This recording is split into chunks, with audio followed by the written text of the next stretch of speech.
indege twarazanye igeze mu nzira itangira kuzana utuntu two gushaka kulengeza iralengeza ilengeje urumva bitambwira umuntu wari utwaye ndege nti pilote mvuze ngo iki subira mu Rwanda no vyakira neza wenda je aho yo numa yose no genda ko arabizi yuko tutagabandi no muvyeyi wanje aha numye hose negeza kugenda umva madame fata yafu y'ubugari kw'imyumbati ndi mu kiganiro uvange n'amasaka uteke ufate na kwa kuguru kw'ihene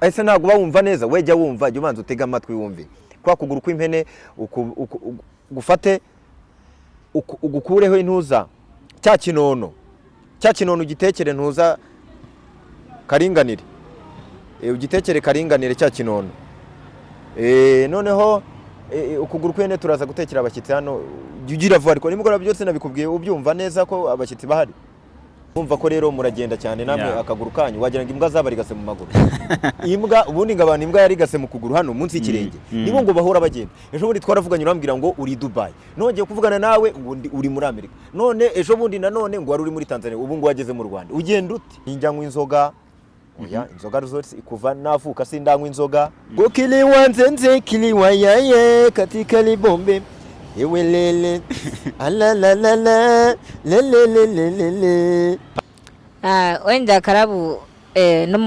numukubaganyi wenda avuga amagambo menshi sinzi arakerebuse. Tarisisi Hope Ministry TV no muryango washinzwe ugamije gufasha abakene imfubyi n'abapfakazi batagira kirengera abana baba mwibarabara abasangwa butaka abarwariye mu bitaro ndetse n'imfungwa.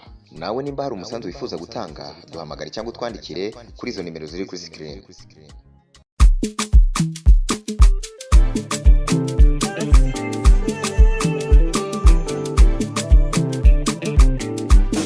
Hello, hope everybody's doing great. My name is Bakire Manuel Spido, nkuko mutubona ngani Tarisisi Hope Ministry TV ariko turi kufatanya na Ineza Live TV. Twahageze mu Rwanda. Twahageze mu Rwanda kabisa ngaha. Wow, très bien. Imana ishimwe. Kamaze kuba intare z'umugi. Twamaze kuhagera. Komera cyane ye. Ye. Wamubonye ku super manager. Urari super manager. Twamaze kuhagera mu Rwanda nkuko mubibona turi kumwe n'abantu babinga kuri screen zanyu. Turahera ibumoso bwanje ariko ashaka kuba n'iburyo bwe ntabwo mbizi ntabwo nzi rero ni Tarisisi Hope Ministry TV nkuko nababwiye hamwe na Ineza Live TV isanzwe kuranga mu gihugu cy'u Rwanda reka tubahe ikaze kuri screen zacu. Urakoze cyane ubwo mperuka i Burundi niwe waje kunyakira hariya kwa Sioni kwa Sioni di Sioni ndamusuza Sioni araho waje n'imodoka wahora wiyemera ngo waza n'indege indege twarazanye igeze mu nzira itangira kuzana utuntu two gushaka kulengeza iralengeza ilengeje urumva bitambwira umuntu wari utwaye ndege nti pilote mvuze ngo iki subira mu Rwanda njye kuza muri Rwanda ya urumva nanje mu yindi ndege itari Rwanda ya none itangira guta PS iri mu kirere namwani we rudi nyuma ni yende gupata ndege ya Rwanda nongeze mu Rwanda nibwo nagiye mbona indege yazagiye zashize itafata imodoka ariko mwaranyakiri Burundi mwarantembereje ku mazi mwarantembereza ahantu hose barundi kazi umukeke umukeke wo baba none nzasubira Burundi muri iyi minsi nzagaruka ariko abarundi mumbabarire musherenga iki kiganiro kigere kure munagihereze abayobozi munagihereze abantu bose buri muntu wese amenye ngo uburundi n'u Rwanda imbere cyane kana gushime cyane kaduhe nakanya uriya mfasoni nawe nyene twidondora ego idondora. Murakoze cyane ku mazina ni Perfect Indutira byose Perfect Indutira byose sanzwe uri umurundi kazi cyangwa umunyarwanda genda umurundi kazi umurundi kazi abahe yavukiye ubwo mba mu Burundi umva ko tange kwanga gutanga adresse kugira ngo mba mu Burundi aho mba wenda unkene asanga inbox turabiganira yego nibyo ibyo uvuga mba byumva burya ariko karabareka kujya uhengama uzagwara igikebu parufe yiteye wagiye witera parufe nteye reka rero nawe ndakwakire kuri screen za Tarisisi Hope Ministry. Murakoze cyane sanzwe ari muhira yego bamaze kwamenyera reka cempera kuri wenyene ikibazo ca mbere mbega washitse ngaha mu Rwanda kubera iki? nasize ngaha mu Rwanda ku bwa timu ya Taxisop Ministry TV kuyamamariza hano mu Rwanda. Yego. Urakoze cyane. Mbega kuva ushitse mu Rwanda ni kiye kintu ubona wovuga ati Taxisop Ministry TV iki kintu vraiment yarakimfashije? Taxisop Ministry kamanze subira inyuma gato bwari baye bwa mbere ushika mu Rwanda. Yego ngirya mbere. Rero kuva hashitse ni kiye kintu uvuga ati vraiment kino kintu cyarabaye kubera Taxisop Ministry? Taxisop Ministry TV no ishimira kuko nindi ntambwe nateye kubwo nasize mu Rwanda ari ngirya mbere. Iyo banari muri Taxisop Ministry TV byari kungora kugira ngo shike mu Rwanda undi nari kwashika kuko ndafite abacuti abavandimwe mugabo Taxisop Ministry TV niwe yanyumviriye ko nkajya gutembera muri kino gihugu cy'u Rwanda. Uwo munsi nyene shira hamwe Taxisop avuze ati ugenda i Dubai wo vyakira gute?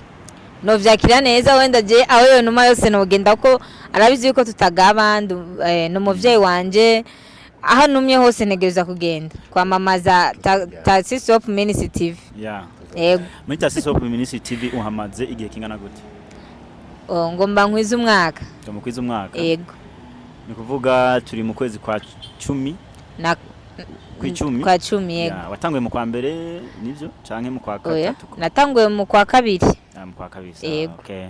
Kuvuga umaze amezi 8. Urakoze cyane kadusubize kwa Karabo. Umva madamu. Fata yafu y'ubugari kw'imyumbati. Ndi mu kiganiro uvange n'amasaka uteke ufate na kwa kuguru kw'ihene kwa kuguru kw'impene ese ntago bawumva neza wejya wumva jya umanza utega amatwi wumve kwa kuguru kw'impene gufate ugukureho intuza cya kinono ugitekere ntuza karinganire ugitekere karinganire cya kinono noneho ukuguru kw'ihene turaza gutekera abashyitsi hano ugira vuba ariko nimugora byose nabikubwiye ubyumva neza ko abashyitsi bahari sawa. Karabo reka tugaruke iwawe. Taxisop Ministry TV yageze mu Rwanda. Yageze mu Rwanda. Mukaba mwanageze hano ku Neza Live TV. Neza Live TV. Urumva ko rero muragenda cyane namwe akaguru kanyu wagira ngo imbwa zabarigase mu maguru. Imbwa ubundi ngabana imbwa yarigase mu kuguru hano munsi y'ikirenge. Nibo ngo bahora bagenda. Ejo bundi twaravuganye urambwira ngo uri Dubai. Nongeye kuvugana nawe ngo uri muri Amerika. None ejo bundi nanone ngo wari uri muri Tanzania ubu ngo wageze mu Rwanda. Ugenda ute? Ahantu hose ugenda ese iyi televiziyo yawe ubu wahisemo kujya wirwa ugendana n'iyi televiziyo ya Taxisop Ministry TV? Basha umugana ngo akatagurutse n'ikamenya iyo bweze. Yego. Noneho abantu bagiyeho baze kureba ibikorwa biberaho noneho baze kutubera n'imfura iki kiganiro bagisharinga. Bage subscribe. Cyane. Ya rero Karabo nagira kubaza ikibazo kimwe canke bibiri bibaye ngoma ndabaza na bitatu. Karabo mu buzima bwa misi yose asanga akora iki? Karabo ndi umukozi w'Imana. Kumenguciye umukozi w'Imana. Kumenguciye ukonje. Kumenguciye ukonje. Ntabwo nkonje. Genda umukozi w'Imana wasizwe amavuta. Nako ufite amavuta y'Imana. Ntiwasizwe urayafite? Ntiwabaye busiga usanga uyafise? Yewe amavuta naravukanye amavuta y'Imana. Okay. Amavuta y'Imana. Noneho icyo nkora icyo ushaka kumbaza ngo nkora ntago niba. Niba washatse kugira ngo nkoreho investigation menye ko niba cyangwa ndi umupfubuzi ntago ngende umupfubuzi ngewe. Abapfubuzi urabazi? Niba abantu ngo bagenda hakaba hari abagore batakoreye gahunda neza ntibabagereze ku ngingo hakaba hari abandi basore babyuka bicaye bakajya gupfubura ba bagore batameze neza bapfubye. Rero nge sindi umupfubuzi windeba gutyo urandeba iki? Ntago ngende umupfubuzi ngewe ndi umuntu ukora nkina sinema ndi umuhanzi ndi umunyamakuru ubu ninjiye no mu bintu by'itangazamakuru kandi naho mpabona udufaranga ndatubona akamema ubu noneho ndashaka no kujya muri gahunda yo kugira nzakora iki kindi kintu ubona nabasha n'iki uzagende kurima guhinga ese umukobwa ari umwana mubi ubu uramfasha unjyanye guhinga koko yewe ndi umusitari muri iki gihugu uzaze tujyane turime ndana abasitari ntabwo bahinga. None se Karabo ikindi kibazo bigira kabiri ibyo ukora byanze wakora iki? Ibyo by'ubuhanzi biranze Aha. bya comedy biranze byo Aha. gukina filime biranze Aha. by'itangazamakuru biranze Aha. wacu ukora iki naba umucuruzi umucuruzi wacuruza iki sha amakariso Mhm. nako ntuzi oya amakariso amasujipe nacuruje kera nacuruza ibyuma bya muzika najya njya kurangura ibyuma i Dubai cyangwa mu Bushinwa nkakora nk'ubu guverinoma y'u Rwanda ifashe ingingo yo guhagarika ibya muzika ucuruza ibyuma bya muzika wacubaho ute byagorana kubona kandi ariko njyewe ubundi nize ICT najya kwikora ibintu by'ikoranabuhanga. Okay good. Wambaye uniform yanditse ko Tasi Soap Ministry mbega usanzwe uri muri Tasi Soap Ministry canke ni ufatanya bikorwa? Bo njyewe rero urakoze kumbaza icyo kibazo. Tasi Ministry njyewe nyibamo nka brand ambassador. Yeah. Ntago njyewe navuga ngo ndi umukozi wayo biri officially. Ndi brand ambassador. Yeah. Yaba i Burundi no mu Rwanda. Ndagira ngo n'abarundi mu byumve. Ntago njyewe ndi brand ambassador wa Tasi Ministry mu Rwanda gusa ni Burundi. Iwanyi Burundi rwose kabisa naho ndagenda nkavuga Tasi Soap Ministry ahantu hose. Rero nshimira na Tasi kuba yarangiriye icyizere akanshyira mu bikorwa bye kandi nizera ko abantu babona ko mbikora neza. Urabona nk'uyu mukobwa mba namwakiriye neza abaraye ahantu heza nta muhungu umuvogera ntaki nukuvuga ngo Tasi nyine impamvu aba yaramaye ako kazi kandi anampemba neza nuko ababona ko mbimerita nyine ndi umuntu ugerageza kwitwara neza sino kugerageza nitwara neza pe sinjya nywa inzoga inzoga zose kuva navuka sindanywa inzoga wapi ese abantu bazi kunywa inzoga njye numva abantu banywa inzoga ngo bakagira urandeba iki kundeba nabi ugeze ubona nsangira nawe inzoga jewe nigeze nsangira nawe inzoga jewe undebye urujisho ndavuga ni uyu mukobwa se yabonye nywa kadashinyika yabonye nywa dunda ubwonko wabonye nywa umusatura wabonye nywa umukorораjipo wabonye nywa njyewe iyo bita sinzi unyenze umukorораjipo uyu umumanura jipo ngarayinywa ngo kubera ko aba yasinze ubwonko bwagize bwivunze ijipo nyine igahita imanuka akagenda akabuno kose akadingiza hanze yambaye ubusa. Ese Karabo waba warigeze kubyina mu buzima bwawe? Jewe ngo kiliwanzenze kiliwayaye katika libombe ewelele alalalala lelelelele pastor muzima. Pastor wavuze ngo uri pastor ngo ufite amavuta. Aka amavuta wowe amavuta sa pastor ni babyina cyakwereka pastor kiliwanzenze ariko reka turirimbe ndabihamya kuri mana haleluya ibyo ukora byose mana urabyemeza birabyemeza inkofero banzu irebesha imbere kubera uririmba indirimbo zihimbaza Imana inkofero ntuba wambaye kuri reka ndirimba kandi numufasha utigera yobya seruka mu magorwa arye itangira gute oya ya refure yayo none se ko mbona ukunda indirimbo z'abandi kandi abavuze ngo uri umuhanzi kutarimba gwawe uri gukora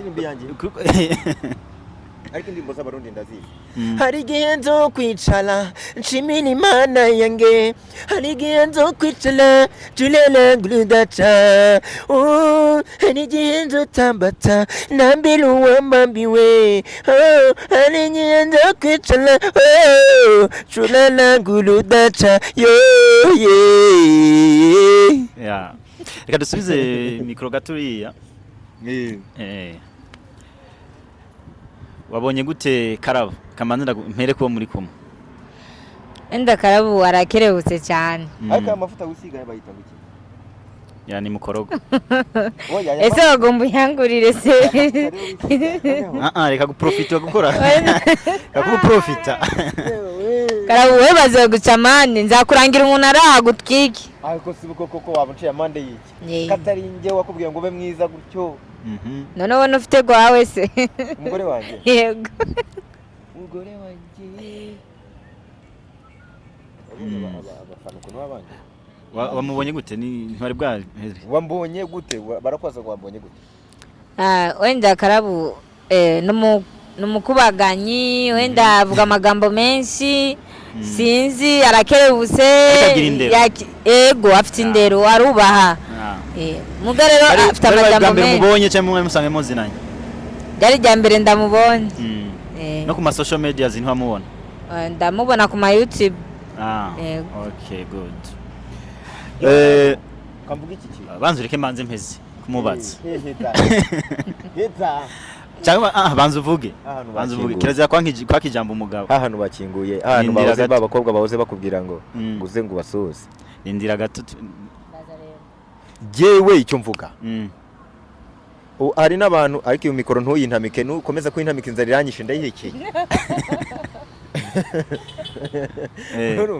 none icyo ngira ngo mvuge ngiye ubundi mu buzima busanzwe ndi umuntu ugira indero cyane ibyo nkora mbikora azi job hari n'abantu wenda bambona bakagira ngo ndi umuntu nyine no muri comment ujye babona kumva umuntu araje aratukanyahurutira ujambo ngo kabuno kifi ngo kabuno kumubu we ngo kabuno ngo Karabo ngo kanyange kumva umuntu nyine avuze ibintu bira inyange ubundi hano inyange ni agasimba ke n'igisiga gifite ibara ryera n'igisiga cyiza so ariko ibyo byo kunyita inyange byo nta nicyo bintwaye ariko noneho ndagira mbwire n'abantu wenda mbe serious ngewe ndi umukomediye ndi umukinnyi wa filime ndi umushyushya rugamba ndi umwe MC so ikindi ibintu mporamo ni ibintu by'itangazamakuru rero ngewe ari gihe mvuga nkajya muri comedy ubundi nkavuga nkaba serious nkaba umunyamakuru nyine keretse umuntu nzi neza niwe wamenya ngo Karabo ageze muri uyu mwanya uyu n'uyu abaye umukomedi hano abaye ndi umuntu uri seriye ndi umuntu utunze umuryango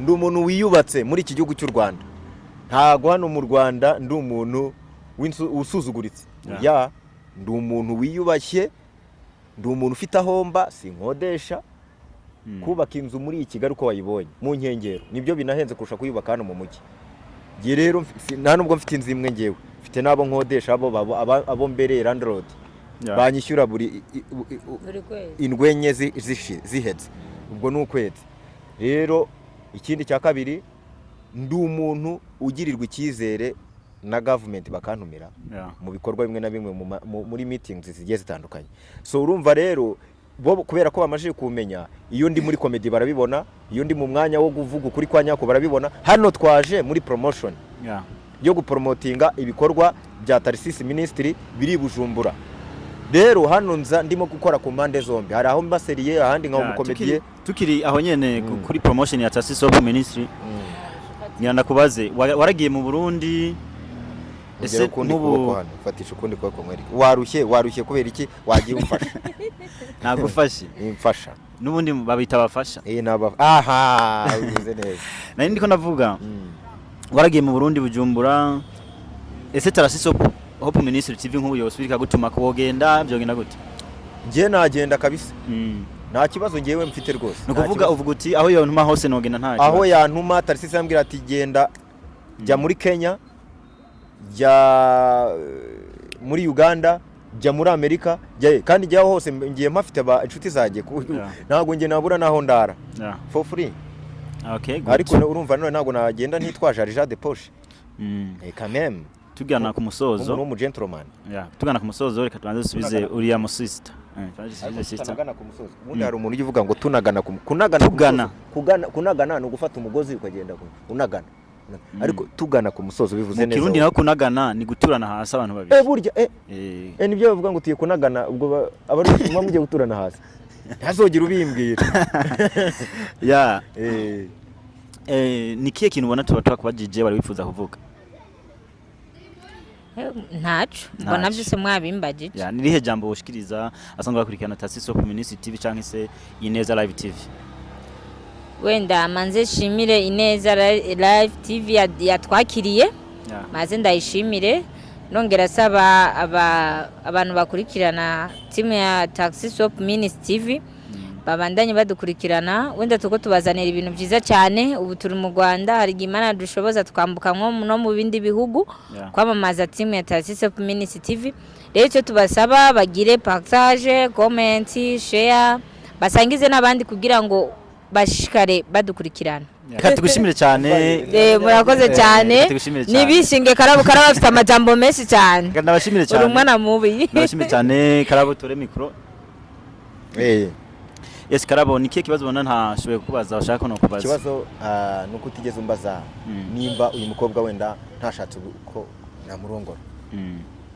Icyo kibazo wibagiwe kumara kuko wambaje ibibazo byinshi kandi neza. Noneho ni wari kumbaza. Wowe nicanye n'umukobwa w'umurundi kazi mwiza cyane. Iyo umbaza uti uyu mukobwa uramurongora ntumurongora. Okay, good. Reka ndagushimire cyane kuba wemeye kuza kuri screen za Tarasiso Ministry TV cyangwa hamwe na Ineza Live TV.